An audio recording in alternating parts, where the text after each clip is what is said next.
Today we travel to London to meet shoe designer Georgina Goodman. While she was working in magazines, Georgina realised that what she really wanted to do was to create. So she studied shoe design, completed a master's in footwear in 2001, then opened her flagship store the following year in the heart of London's Mayfair area. Her successful shoe range now includes couture and ready-to-wear, as well as bags and other accessories. We caught up with Georgina at her store in London.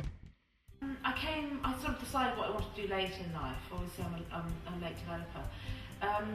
I just kind of changed my career at the age of, I don't know, 33, 34, something like that. And went back to college, and I decided that I wanted to change my life. I didn't know what I wanted to do. And then I sort of looked at different things that I could do, and I knew I wanted to do something creative, and I wanted to make something. And it was basically just a sort of process of elimination, and I thought you could do a course in shoes, so that's what I decided to do. I've always worked in fashion, so I've done design and styling, worked in magazines and freelance, and done sort of various different jobs as well. So which has given me, I always say nothing you do is a waste of time. Because I think that actually every job I've ever had is relevant to the point I am at now, which I think is a really important thing. I think I was talking to a student this morning about a career path, and I think if you look at anyone's career path, it's an organic thing. You know, you can't really plan what you're going to do for the rest of your life, because you don't really know what you're going to feel like next year. But my career has been very organic. You know, I didn't really ever decide until I decided to go to college to make shoes. I didn't ever decide what I wanted my career to be. But when I did decide to go back to college, it was very much, I want to go back to college and I want to open a shop. So I had a very specific goal. Yeah. But I think that comes with age. And I think when you're 19, 20, deciding what you want to do for the rest of your life is a really, really big decision. You know, and I actually don't think, personally, I had the ability to make a decision at 20, 21. So I think that's an important point. I decided in my 30s what I wanted to do.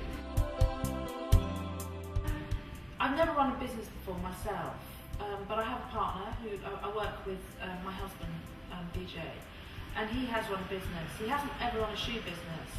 So I think that you know, if you have a really good business plan, I would say a really good flexible business plan, because the business plan has to be able to be flexible as you grow and emerge, evolve, I mean. And we just sort of learned on the hop really about production of shoes, and so we're still learning. We take a lot of risks, and we ask lots of questions from other people that have been in business for a long time, and we use our instinct as well about what we feel is good and what we feel is not good, and does that feel right for us as a company.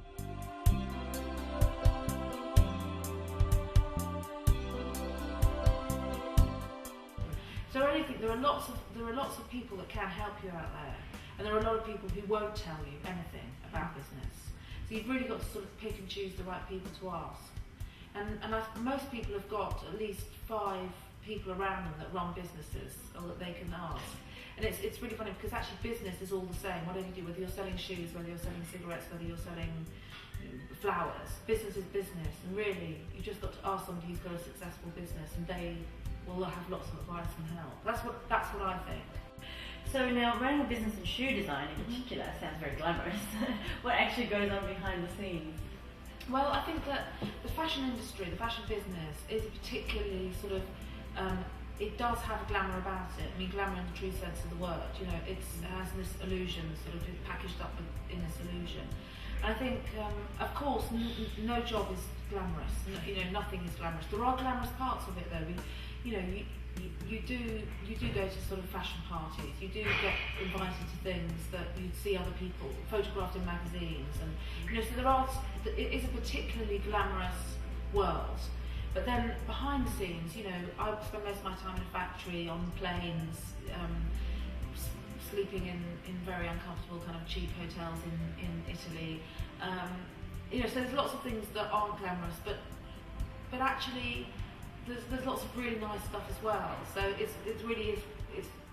weighs up. You know, you get to this really great things where you can dress up and, you know, have fun and go and drink champagne in posh restaurants, and then you get to spend lots of time in sort of cold or really hot factories. Now, as well as creating a business, you've obviously also created a really strong brand. How did you come up with that, the brand strategy? Because there's that Made in Love tag that you put on every shoe, isn't there?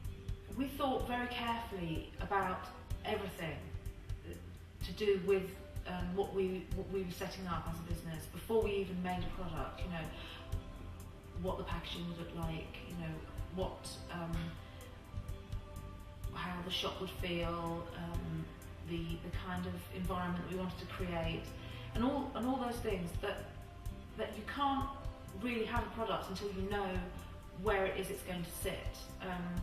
And that's just good marketing. You know, that is just if you don't have that, if you don't have an ethos, if you don't know what you believe in, then you can't create an authentic product. On the bottom of every single pair of shoes is Made in Love. So it has the geographic location as well as the emotional location.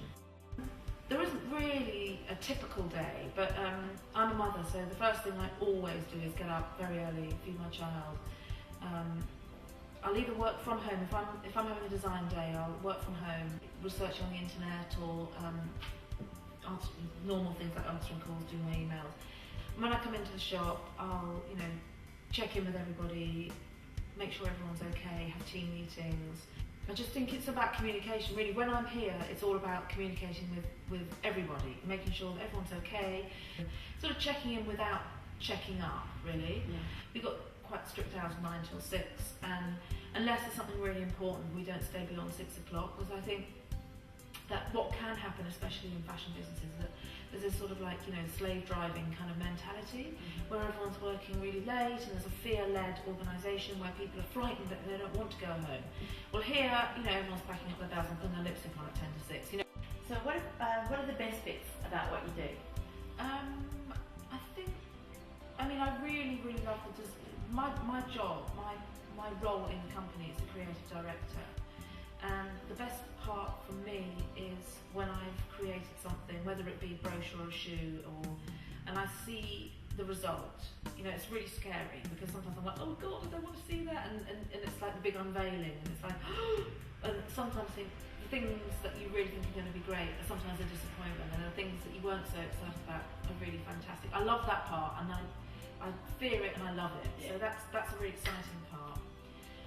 Another nice part is when I'm working in the shop and a customer comes in and buys a pair of shoes and they just really love their shoes, and it's a really great feeling, because that is the end user coming in and actually walking off with the shoes and having that experience. The worst part of my job is that I do travel a lot. I'm away from my family. Has there been like a particular highlight for you? Well, last year I was nominated for Accessories Designer of the Year. I didn't win, but for me that was a real big highlight, because the other people who were nominated have both been in the industry for a really long time. And you would have only had 2 years. Yeah. At that stage. So that was really exciting. And of course, you know, to be nominated for something is a really big honour. Of course, you really want to win. So it was a bit of a disappointment not to win, but to be nominated, it was really fantastic. So that was kind of my career highlight. And I remember the day also that we opened the shop, and sitting in the shop, I'm just thinking, God, this is my shop. You know, this is like the culmination of you know, 5 years of college and a year setting up the shop. So 6 years of sort of dreaming about something, and then it actually happened. And I think that's a really interesting thing, to be able to have a dream and then to actually make it happen. And now I've done this, I know that I could do anything. I could do anything I set my mind to. I don't have any fear about doing anything. Whereas 10 years ago, I would have said, oh no, I can't do that. But now, I believe I can do anything. So do you have any tips for other young women who like wanting to pursue a dream? What would your advice be? I would really check in with yourself and just say, why do I want to do it? Because I think all through my 20s, everything I wanted to do, to be honest, was because I wanted to be famous. Then, when I actually stopped trying to be famous, I started working really hard at doing something that I wanted to do. Now I've become famous. What about your style inspiration? Where do you get that from? My style used to come from wanting to shop, wanting to be sort of shocking and kind of, people to look at me. There's this whole kind of focus of, oh, if they look at me, then I'll feel great about myself. And actually, as I got older, I thought, well, actually, it's not about other people thinking that you're great. It's about how do you feel great about yourself.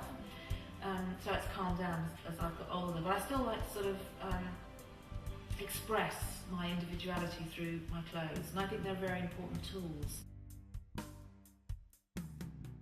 I think when you're 17, you can't know what you want to do for the rest of your life, and I think that people will want you to make a decision. People expect your parents and your teachers, but I really don't think that unless you absolutely know, and then you can set off on something, and then it might be the completely wrong thing for you. When I was at school, I didn't have one qualification. I didn't get one qualification at school. And that's not, I'm not saying, God, you don't have to try at school and don't worry. But actually, I didn't have any, I think I got one exam. And I think there's such a lot of emphasis put on, if you don't pass your exams, then you're not going to be able to go to university. If you can't go to university, then your whole life is over. And I think it's really, really damaging.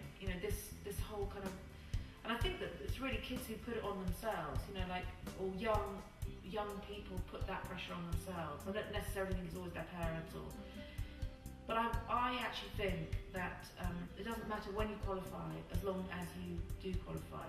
I think it's really important to do the right thing at the right time. And like I was in my 30s when I went back to college.